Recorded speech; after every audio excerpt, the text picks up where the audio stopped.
been a while since we've shot a video, but here's a check-in with the Taurox to start off with. I was mostly keeping my head down working. A big project that I'll show off. This is kind of a special video. But yeah, this Taurox is looking mighty fine.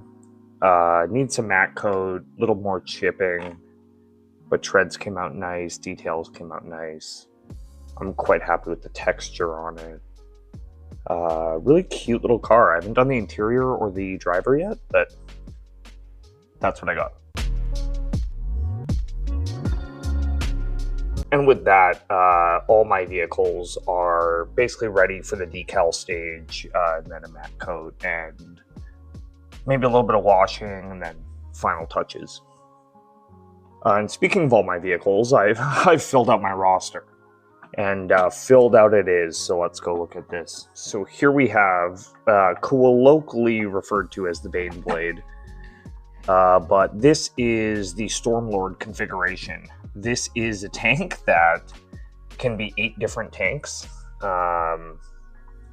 Very interesting, and I'll show off the variability here of this model kit, but I've never quite worked on something like this, and I'm having a lot of fun with it so far. You can see there's still a lot of work to be done, but this is where I'm at right now. And this is the little Castellan or Commissar that came with the kit. He's a bit dirty. I need to lighten him up a bit. Do the base. But usually you're looking at like $40 for a leader guy like this, so it is cool that they give you a free one with this extremely expensive kit. You know, extremely is relative. There are models like that I've seen in AOS that cost more, or even in Warhammer, and I'm like, that doesn't really deserve that. This is one here where the playability, the play factor, and I don't mean stats-wise in the game, just fiddling with it is so fun that it reminds me of my favorite Gundams, and even surpasses it. I don't really know if I've ever built a Gundam kit with this level of variability, and I'm sure you could wring that out of a Gundam kit, but this one out of the box is basically begging to be tested and see what you can do with it. So let's get into it a little bit. I guess to start off, on this beefy box here, I can't even get this in focus, but these are the 7 other configurations of the tank other than the Baneblade that's on the box art here. So I'll kind of show these off a little bit. I haven't quite memorized which one is which, but the Stormlord is my favorite. It's a giant transport. Can hold up to 40 people, so in-game I could imagine that's very, very fun to have 40 guys inside of that all shooting out of it. And that's what we have right here. I did a solo game with myself with this thing, where it was this and a Tech Priest versus 500 points of Astra Militarum, just to try get a feel for the game, now that I have my Kodaks and whatnot. And my army lost. The Baneblade won at the end of it, but it was a very, very fun sort of little game. So this central part here, this lifts up, and this you could magnetize, but I just kind of lock it in there.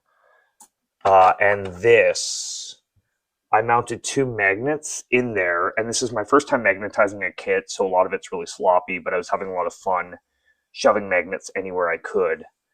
And I just plot 2 right there, so it just sits and can move up and down, and I don't have to worry about it. And the fun thing about this kit is it doesn't really have an interior, it just has a lot of hollow space on the inside, so it also works as a storage chest for all the different configurations. I did see some people magnetizing these grenade launcher things, so I put magnets there, and these can just spin around, and they stay quite well. These sponsons I magnetized, and these were really hard actually for me to get right, because this was quite heavy, so they'd always like sag a little bit or fall whenever I moved it, but eventually with some magnet placement I did get those right. And I've seen people go crazy and under all these panels put magnets, but I'd already glued the thing together, so I couldn't put magnets on the interior. So I was working like drilling holes into places to get my magnets on there, right? But at the end of the day, look at that. It does end up working and looking all right. Maybe not the most flush, but it's all right and it stays on. And these as well, these guns at the back for the Stormlord, since it's basically just one big fortress, I use magnet strips on the bottom and magnet strips right there. I've seen people say there's not really a reliable way to magnetize these, but these stay well for me. Unless I'm turning the Stormlord upside down, which I can't imagine is happening. This turret here on this sponson, I was actually able to like glue in such a way that I could still turn this with this top piece not being glued to the interior. But here I failed at that and it snapped at a certain point. So I just popped a magnet there, and then I popped a magnet there, and it was starting to sag like this. So I just put a little piece of runner, a little piece of plastic right there to even it out. And that works all right, and it stays level. And the magnet has a good enough hold that, you know, I can turn that upside down and shake it, and it's not going anywhere. And that's really all the big magnetization, because the other fun thing about this kit is the way that you set up and glue the panels on is the way that this kit works out. And this red oxide primer, just dry brushing metallics over this was really fun, and has a really nice look. I got a bit of green on here with the airbrush, but I don't really think it ruins it.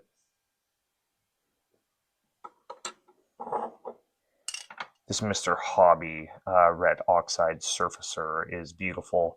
A lot nicer than the Krylon stuff I was using that's made actually for farm equipment. This stuff is for models, so has that nice lacquer drying and all that. This panel here, actually, I will need to get the stuff out of here so I can move these around. But yeah, the way that you set up these panels kind of indicates the way that this thing is, which one of the 8 versions of the tank this is.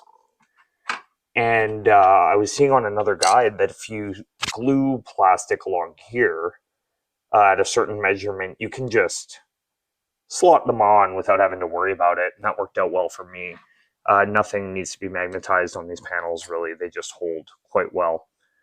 So the other sort of ways you can do this are like this here, and this back here always, and then you have like a cover that goes on here.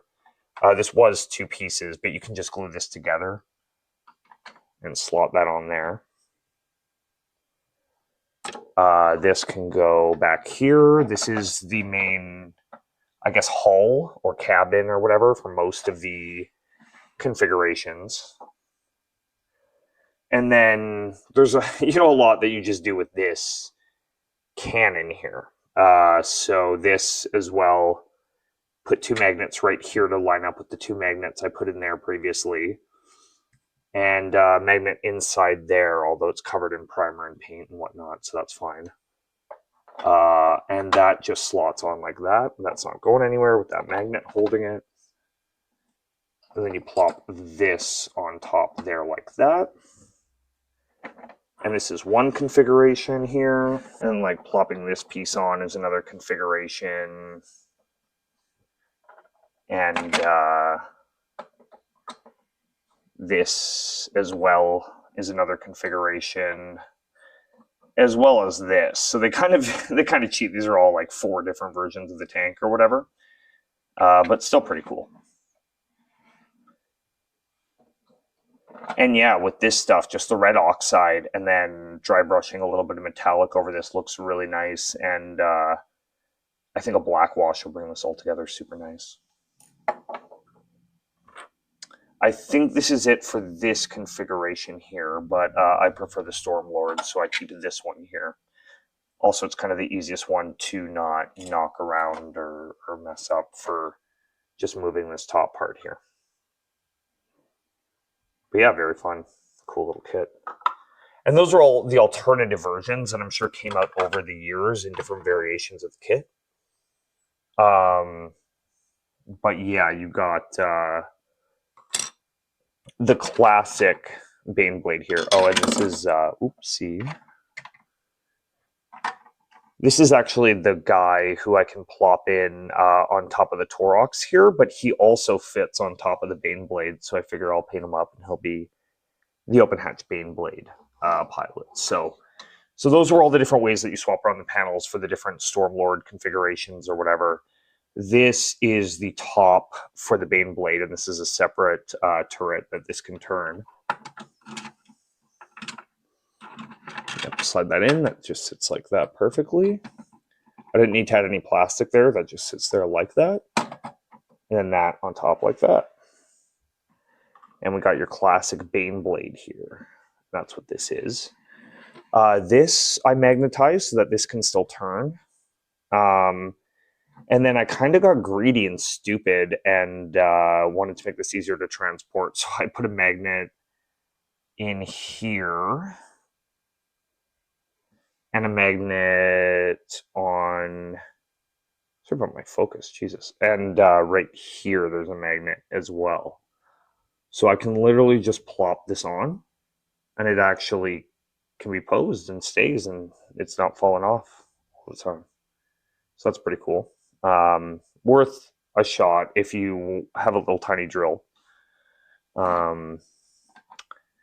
The same way that I also magnetized this. So there's magnets in here at the side and a big magnet in the middle there, magnets right there, and this just sits on like that. And usually, you know, I would move the turret by the gun, which is dumb, but here you definitely got to pull it at the back because this is, you know, this just magnet sits there. All these antennas for transport, I put a little magnet in. So I can throw these in the hull if I'm ever moving this thing around. This one as well. And actually, it came with like 4 antennas, but I just magnetized 2 because I only ever need the 2 on the go at the time. Because the Baneblade has another magnet over on this side. So that's that.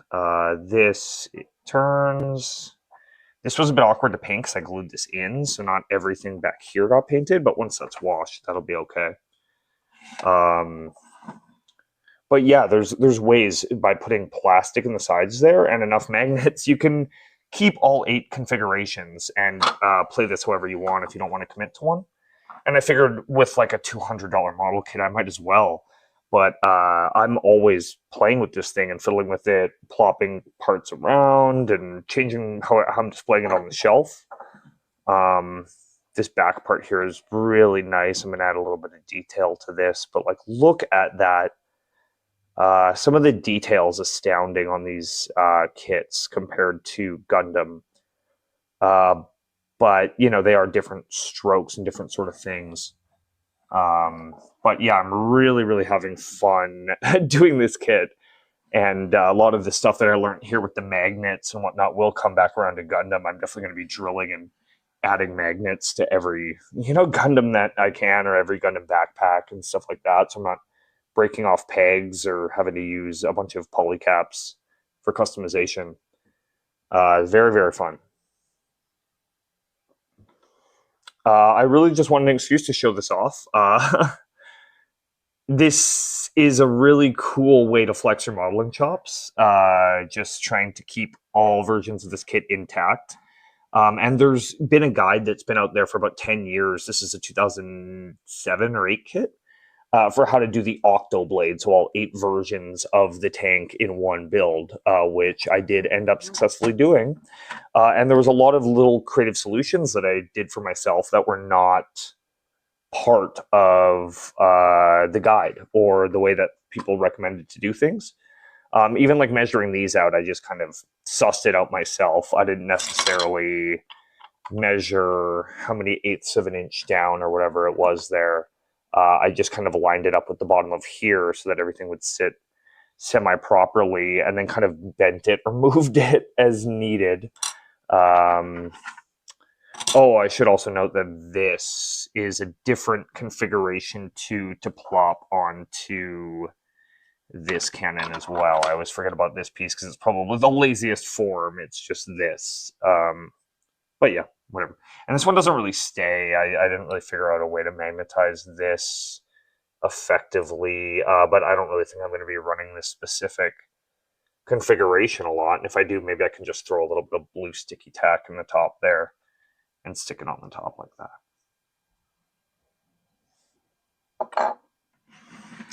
But yeah, this is, you know, you always think miniature painting and even tank building, armor painting is not the same as Gunpla, because Gunpla you can play with, fiddle around with, customize, magnetize, and all these things. And really doing something like this for a tank this big as a starter was really a fun and effective way to get my feet wet here with all this.